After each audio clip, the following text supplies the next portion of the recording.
Being born a cockroach in Asia is basically spawning into a survival horror game on the hardest difficulty setting imaginable. You don't get a peaceful childhood. There is no growing up. The second you hatch from your little egg case behind somebody's rice cooker, life immediately becomes run. Every day is a war crime. You wake up at 2 a.m. thinking, ah yes, time to search for a tiny breadcrumb near the kitchen sink. Wrong. The moment you step out, some auntie with supernatural hearing from 3 rooms away suddenly activates. AI, cockroach! Now the entire bloodline is awake. Flip-flops start flying through the air like guided missiles. Someone grabs insect spray with the intensity of a military operation. One uncle arrives holding a broom like he's entering the final battle in an action movie. And the worst part? They never panic over anything else. Gas leak? Calm. Power outage? Calm. Economic collapse? Calm. But one single cockroach appears and suddenly the whole family becomes the Avengers. And Asian households are not normal places for cockroaches. In Western countries, maybe you hide in drywall or carpets. In Asia, brother, there are slippers everywhere. Every surface is a potential execution device. The average Asian mother can throw a slipper with frightening accuracy. Scientists need to study this phenomenon. A cockroach can be sprinting at maximum speed across the wall and somehow, thwack. Direct hit. No warning, no mercy, no trial. And don't even think about flying.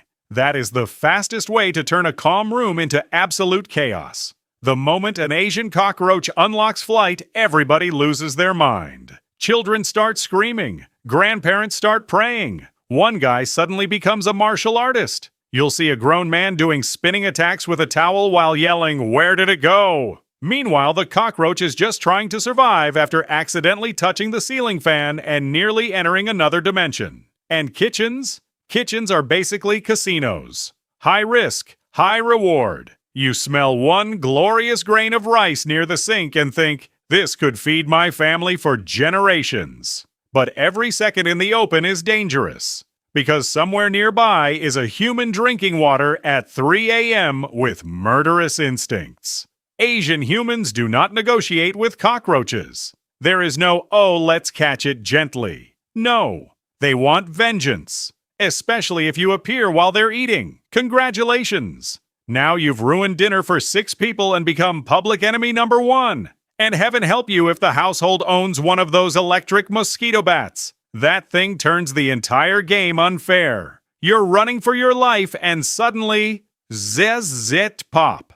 Now you're a smoking memory on the kitchen tiles. Even geckos are against you. You finally escape the humans only for some lizard to stare at you from the ceiling like a trained assassin. No allies, no safe zones, no happiness. And the psychological damage is insane. Imagine minding your business under a refrigerator for 3 weeks only to hear your cousins discussing legends about the giant one. That's you. You've become folklore. Children are drawing pictures of your crimes. One auntie refuses to enter the kitchen after sunset because she thinks you're waiting for revenge. But honestly, the worst part about being a cockroach in Asia is the disrespect. Humans will see a tiger and say, "Wow, majestic creature." They see a cockroach and suddenly become religious. People who never pray suddenly scream, "Oh God!" You are not treated like an animal. You are treated like a demon that escaped from ancient prophecy. And despite all this, cockroaches still survive. Nuclear radiation? Survive. Floods? Survive. Apocalypse? Probably survive. One tiny crack behind the washing machine is enough to rebuild civilization. Because deep down, every cockroach in Asia knows the truth. You are not living in a house. You are participating in an endless battle between your species and a 45-year-old mother holding a slipper. And unfortunately for you, she never misses.